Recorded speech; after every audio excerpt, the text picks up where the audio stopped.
بسم الله الرحمن الرحيم والصلاة والسلام على أشرف المرسلين. إن الحمد لله نحمده ونستعينه ونستغفره ونستهديه ونعوذ بالله من شرور أنفسنا ومن سيئات أعمالنا. من يهده الله فهو المهتد ومن يضلل فلن تجد له وليا مرشدا. لا إله إلا الله السميع العليم، لا إله إلا الله رب العرش العظيم. Inch'Allah, aujourd'hui, nous allons parler, si Dieu nous le permet, on va parler de l'invocation. On va parler de l'invocation exaucée. Alors, l'invocation est une opportunité, c'est un cadeau, encore, qu'Allah subhanahu wa ta'ala nous offre, pour s'élever, pour jouir de beaucoup de bien. Justement, notre maître bien-aimé, Muhammad sallallahu alayhi wa sallam, dit « Ad-du'a'u huwa al-ibada » qui veut dire l'invocation, c'est l'adoration. Ça veut dire quoi? Ça veut dire que invoquer Allah subhanahu wa ta'ala, c'est une forme d'adoration. Et lorsqu'on parle d'adoration, on parle de soumission à Allah subhanahu wa ta'ala et d'amour. Comme la définition connue de l'ibada. L'ibada, c'est l'amour absolu plus l'obéissance absolue. Je vais vous citer un autre verset coranique où Allah subhanahu wa ta'ala il dit, dans Sourate Ghafir, verset 60, Allah subhanahu wa ta'ala il dit « Wa qala rabbukum ud'uni astajib lakum » إن الذين يستكبرون عن عبادتي سيدخلون جهنم داخرين. Qui veut dire, et votre Seigneur dit, appelez-moi, je vous répondrai. Ceux qui par orgueil se refusent à m'adorer entreront bientôt dans l'enfer humiliés.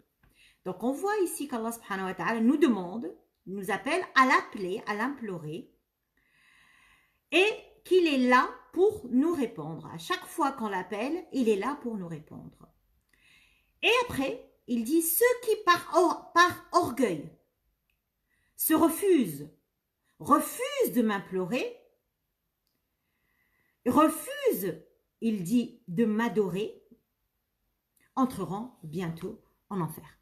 Ça veut dire qu'ici, Allah subhanahu wa ta'ala nous dit, encore, comme l'a dit notre maître bien-aimé Muhammad sallallahu alayhi wa sallam, que l'invocation est l'adoration.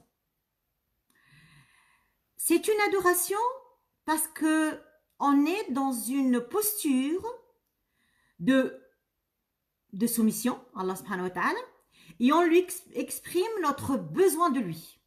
Nous avons besoin de notre Seigneur, nous avons besoin de son soutien, nous avons besoin à ce qu'il remplit nos besoins, nos demandes, à ce qu'il exauce nos vœux, nos invocations, parce que sans lui, on n'est rien. Parce que rien ne peut se concrétiser sans qu'Allah subhanahu wa ta'ala nous le donne ou nous l'accorde. Que ce soit des petites choses ou des grandes choses. Donc, l'invocation, c'est une adoration, je l'ai dit, c'est une forme d'obéissance à Allah subhanahu wa ta'ala. Parce que nous sommes, lorsqu'on est en train de faire les différentes formes d'invocation, nous sommes en train de nous soumettre à son ordre de l'invoquer. Parce qu'il dit, dans plusieurs reprises, dans plusieurs endroits dans le Saint-Coran, il nous ordonne de l'implorer. Donc, par exemple, dans Sourate Al-A'raf, verset 29, Allah subhanahu wa ta'ala, il dit, au milieu de ce verset, « Wad'uhu mukhlisina lahuddin » et invoquez-le, c'est-à-dire invoquez Allah subhanahu wa ta'ala, sincère dans votre culte. Invoquez Allah subhanahu wa ta'ala et invoquez-le sincère dans votre culte. Dans d'autres versets, Allah subhanahu wa ta'ala, il dit, et si on te questionne, il parle à son prophète, et aussi on te questionne à propos de moi, fa'inni, je suis qarib, je suis proche,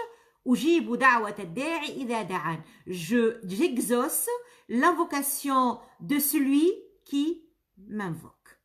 Donc là, Allah subhanahu wa ta'ala, même dans le style utilisé, il n'a même pas dit dis-leur que je suis proche. Non, directement, il nous parle directement. Je suis proche, j'exauce l'invocation de celui qui me le demande, celui qui m'implore, je suis là pour lui. Donc Allah subhanahu wa ta'ala aime les personnes qui l'invoquent. Aime. Hein? Inna Allah yuhibbu. Il aime les personnes qui l'invoquent. Il donne une importance à l'invocation. Parce que comme je viens de le dire, ça nous met dans cette posture de soumission, de besoin de Dieu. Et c'est une posture d'obéissance à Allah subhanahu wa ta'ala. Donc l'imam Ahmed, il nous rapporte un hadith prophétique où sallallahu alayhi wa sallam il dit « Ma min muslimin yad'u bida'watin laysa fiha ithmun wala qati'atu rahim illa a'tahu Allahu biha ihda thalath imma an tu'ajjala lahu da'watah وإما أن يدخرها له في الآخرة أو يصرف عنه من السوء مثلها قالوا إذا نكثر قال الله أكثر. Donc là, le prophète sallallahu alayhi wa sallam nous dit, à chaque fois qu'un musulman implore d'Allah subhanahu wa ta'ala quelque chose qui ne contient pas des choses non permises, des choses illicites, telles que la rupture des liens familiaux, c'est ce qui cite le prophète sallallahu alayhi wa sallam, ou un ithm, une mauvaise action, une mauvaise chose, un acte de désobéissance. À chaque fois qu'un musulman implore Allah subhanahu wa ta'ala, bien entendu, en évitant, en ne pas invoquer des choses qui sont illicites, on ne va pas demander à Allah subhanahu wa ta'ala fait du tort à un tel ou un tel. Ça, c'est illicite. Ça, c'est même... Ça s'appelle at-ta'addi fi ad-du'a. On y reviendra tout à l'heure, Inch'Allah. Donc, tant que tu ne demandes pas de ithm, d'acte de désobéissance, ou tu ne demandes pas, ou c'est pas dans l'ordre de rompre les liens familiaux, Allah subhanahu wa ta'ala, il va certainement répondre à ton imploration, à ton invocation. Par une des trois façons. Ou il va te donner immédiatement, où il va te donner ce que tu as demandé exactement. La première réponse. Ou il peut, Allah subhanahu wa ta'ala, par sa sagesse, voir que c'est mieux pour nous de nous la réserver, cette da'wah, cette invocation, de la réserver au jour du jugement dernier, qu'elle sera plus profitable pour nous. On aura quelque chose de la même valeur, le jour du jugement dernier. Ou il va repousser un mal qui allait nous arriver. Il repousse un mal qui va nous arriver. Donc, dans tous les cas, Allah subhanahu wa ta'ala répond favorablement à notre invocation. C'est pour cela que les compagnons ont répondu au prophète sallallahu alayhi wa sallam. Alors, on multiplie, on accentue les doigts. Le prophète sallallahu alayhi wa sallam lui a répondu, oui, mais ce qui est chez Dieu est encore plus grand. D'accord? Donc, Allah subhanahu wa ta'ala, il aime, j'ai dit, ceux qui l'invoquent. Il nous demande de l'invoquer, mais de multiplier les invocations. Et il nous demande encore plus d'insister dans le dua. Al-ilhahu fi dua. D'ailleurs, Ibn al-Qayyim, il dit, Allah n'est pas dérangé par l'insistance.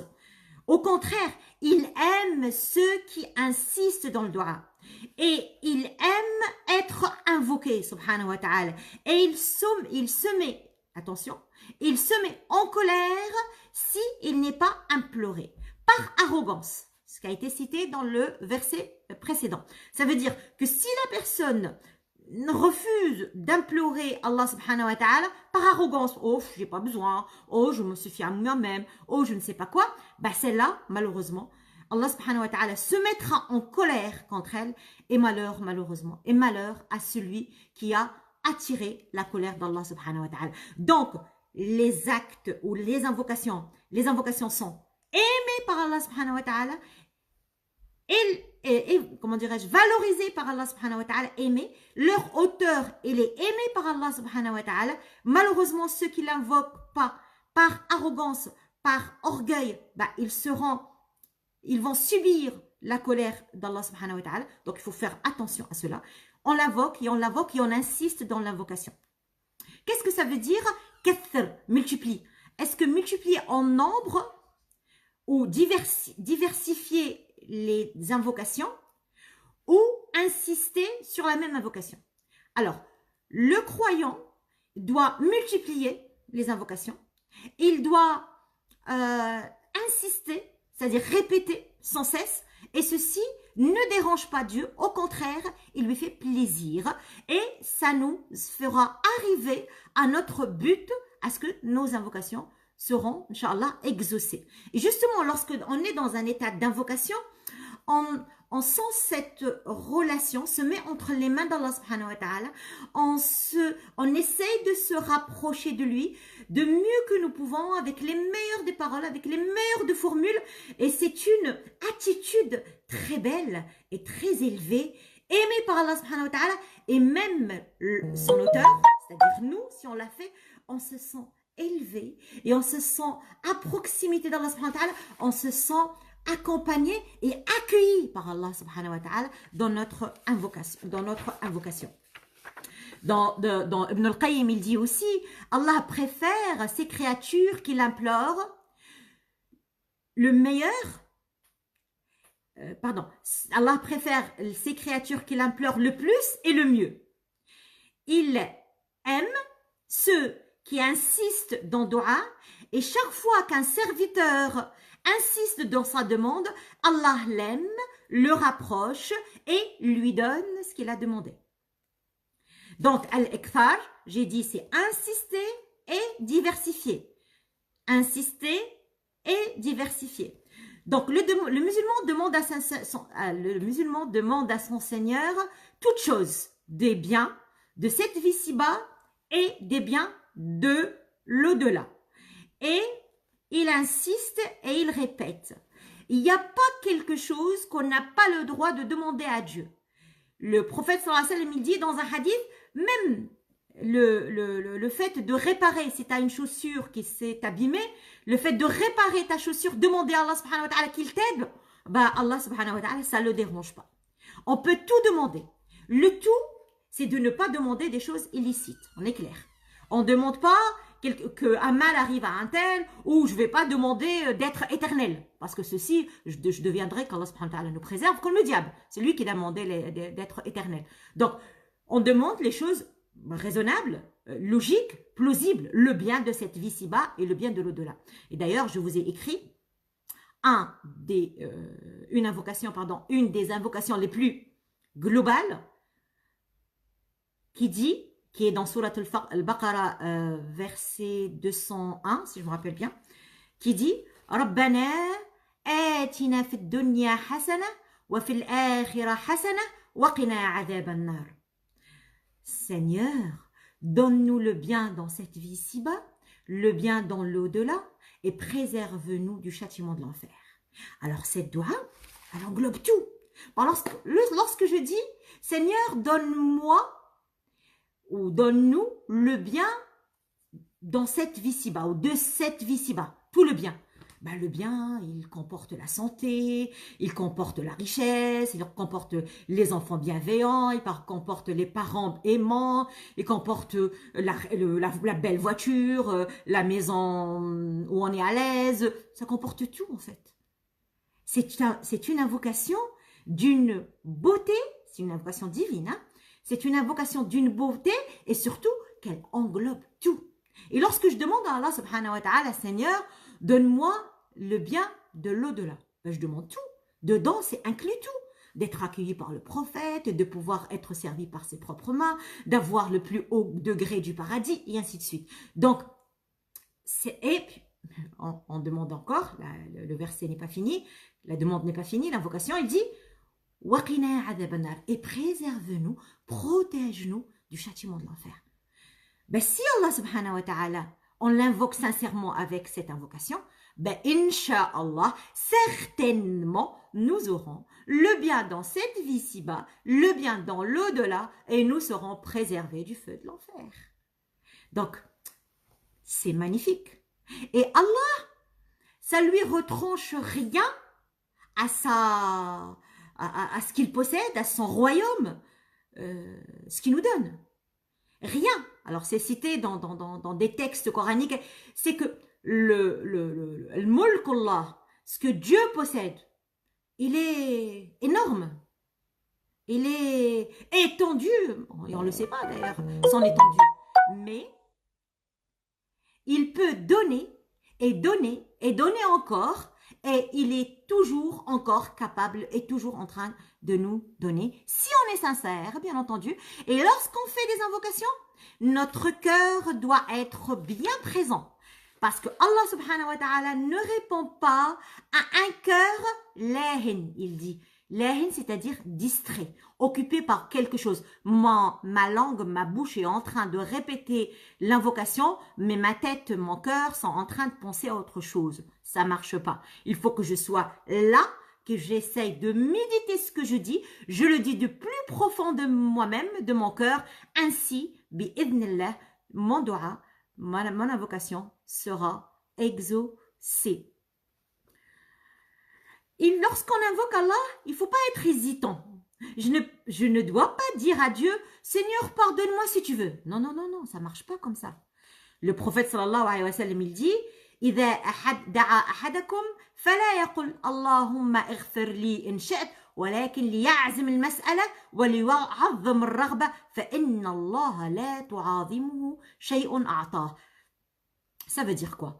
Lorsque tu demandes à Dieu quelque chose, tu ne dis pas si tu veux. Ça veut dire que toi-même, tu n'es pas déterminé. Il faut être déterminé. Il faut être sûr de ce que tu demandes et tu le demandes à Allah en étant sûr qu'il va te répondre positivement. D'accord? Et lorsqu'il demande, il ne demande pas les choses basses. Il faut demander, c'est-à-dire lorsque j'y vais, comme dit le prophète sallallahu alayhi wa sallam, je vais demander le paradis.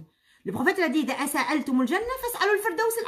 si vous demandez le paradis, demandez le firdaus, le plus haut degré du paradis. Donc lorsqu'on demande, on demande avec, entre parenthèses, avec excès. Ne pas demander timidement, ah, je veux ceci, des petits. Non, tu as le droit. Et Allah aime et il est là pour nous répondre, Inch'Allah. Donc, l'invocation, c'est une preuve de notre foi. Et c'est une preuve de notre foi, j'ai dit. C'est une reconnaissance de notre part de la seigneurie d'Allah subhanahu wa ta'ala, de son unicité, dans sa seigneurie et dans sa al-uluhiyya ou rububiyya, c'est-à-dire qu'il est le seul Seigneur, qu'il est le seul Dieu. Il est le seul qui mérite d'être adoré.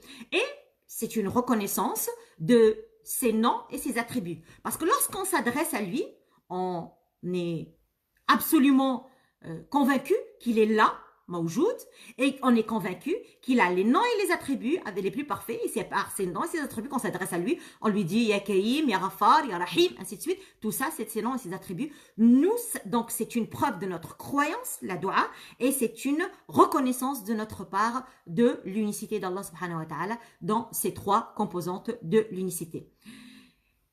La dua, c'est une issue pour les personnes qui ont subi des injustices. Alors, une personne qui a subi des injustices, qui n'a pas trouvé qui va lui prendre ses droits, qui va lui faire justice, lorsqu'elle s'adresse à Allah subhanahu wa ta'ala, les portes d'Allah subhanahu wa ta'ala sont ouvertes pour elle. Et sa dua, elle est exaucée. Et les savants disent, même si elle n'est pas droite, même si c'est une fasiq, c'est quelqu'un qui a fait des péchés. Donc là, attention, nous devons nous être toujours dans la justice avec les autres pour ne pas subir les doigts que Dieu nous préserve des personnes qu'on leur a fait subir des injustices. Et la dua, ou l'invocation, le fait de faire des invocations, c'est une des caractéristiques des pieux. Une des caractéristiques des personnes pieuses. Allah subhanahu wa ta'ala, il dit cela dans Surat Al-Anbiya, verset 90, il dit إنهم كانوا يسارعون في الخيرات ويدعوننا رغبا ورهبا وكانوا لنا خاشعين. Alors, qui veut dire, ils concouraient au bien et nous invoquaient par amour et par crainte. Et ils étaient humbles devant nous. Humble, je le traduirais aussi par, ils avaient le cœur présent, les cœurs qui fermissent de foi devant nous. Al-Khushu'a, être là, présent. Donc, Ad-Dua, c'est parmi les caractéristiques des pieux. Si on veut être considéré parmi les gens pieux, être avoir les caractéristiques des pieux, ben nous devons user des doigts et nous devons les multiplier. Le doigt aussi est un moyen pour repousser et empêcher les malheurs. Alors, les malheurs avant qu'ils arrivent. Le doigt peut empêcher le malheur avant qu'il arrive. Allah subhanahu wa ta'ala, le prophète sallallahu alayhi wa sallam, pardon, il dit وَلَا يَرُدُّ الْقَدَرَ إِلَّا الدُّعَى. Il n'y a que la dua, il n'y a que les invocations qui peuvent changer le destin. Ils peuvent aussi, ad-dua peut être une raison, un sabab, une cause pour faire disparaître un malheur qui est déjà arrivé. Donc, il repousse, il l'empêche d'arriver, et s'il est arrivé, il peut l'enlever, le faire disparaître. Donc là, on voit que dua a une force très magique. Hein? Alors là, il y a des savants qui ont discuté à propos de cela, comment al-qada, ce qu'Allah subhanahu wa ta'ala, ou al-qadar, le destin, comment il peut être repoussé par ad-dua. Shawkani, entre autres, il dit, il y a ici, c'est encore une preuve qu'Allah subhanahu wa ta'ala change le destin par le dua. C'est une preuve qu'Allah change le destin qu'il a déjà inscrit par l'invocation. Donc là, nous devons user, d'ailleurs il y a un hadith qui est très très beau qui dit que ad-dua wal qada yata'alajani. Ça veut dire yatasara'ani. Le dua et al-qada, le destin, ils sont en train de se disputer jusqu'à la fin des temps. Ça veut dire quoi? Ça veut dire qu'il y avait un malheur qui devait arriver. Mais le musulman, le croyant, a fait une invocation. Ce malheur qui allait arriver, il reste suspendu, il ne peut pas arriver jusqu'à la fin des temps. Et ceci dépend de la force de la dua. Si l'invocation était très forte, ben il peut le repousser complètement. Ça y est, anéanti. Comme il peut, le reste en dispute jusqu'à la fin des temps. Comme il peut l'alléger. Il va arriver, mais il va être beaucoup plus léger que ce qui était prévu auparavant. Donc, il ne faut pas être avare sur soi-même. D'ailleurs, le prophète sallallahu alayhi wa sallam, il dit, la personne la plus avare, c'est celle, ou la personne, excusez-moi, non, c'est la personne la plus paresseuse, la plus, alors comment je le traduis? On est avare et paresseux. La personne la plus incapable, voilà le terme. La personne la plus incapable, c'est celle qui est incapable d'invoquer Allah subhanahu wa ta'ala. Et la personne la plus avare, c'est celle qui est avare avec le salam. Donc, il ne faut pas qu'on soit incapable. On est capable d'invoquer Allah subhanahu wa ta'ala et de multiplier les invocations. Qu'Allah subhanahu wa ta'ala fasse en sorte que nous serons capables de l'invoquer à tout moment, à chaque instant, et de ne pas faire passer les opportunités pour l'invoquer. On va, Inch'Allah, continuer sur ce sujet la semaine prochaine. Mais je vous ai écrit aussi, pour profiter déjà, parce qu'on commence déjà ce soir les nuits impaires du mois de Ramadan, une invocation essentielle que notre maître bien-aimé nous a conseillé, qui dit « Allahumma innaka afoun tuhibbul afwa fa'fu anni. Allahumma innaka afoun tuhibbul afwa fa'fu anni » qui veut dire « Ô Seigneur, t'es celui qui aime bien pardonner, effacer le péché, ne laisser aucune trace de péché. T'es pardonneur, alors Seigneur, pardonne-moi, accorde-moi cela, efface tous mes péchés, ne laisse aucune trace dans mon registre de tous mes péchés. » Donc, le dua, c'est important. Nous allons essayer de les multiplier. On va voir, Inch'Allah, la semaine prochaine, plus sur les duas exaucés. Salam alaikum wa rahmatullahi ta'ala wa barakatuh.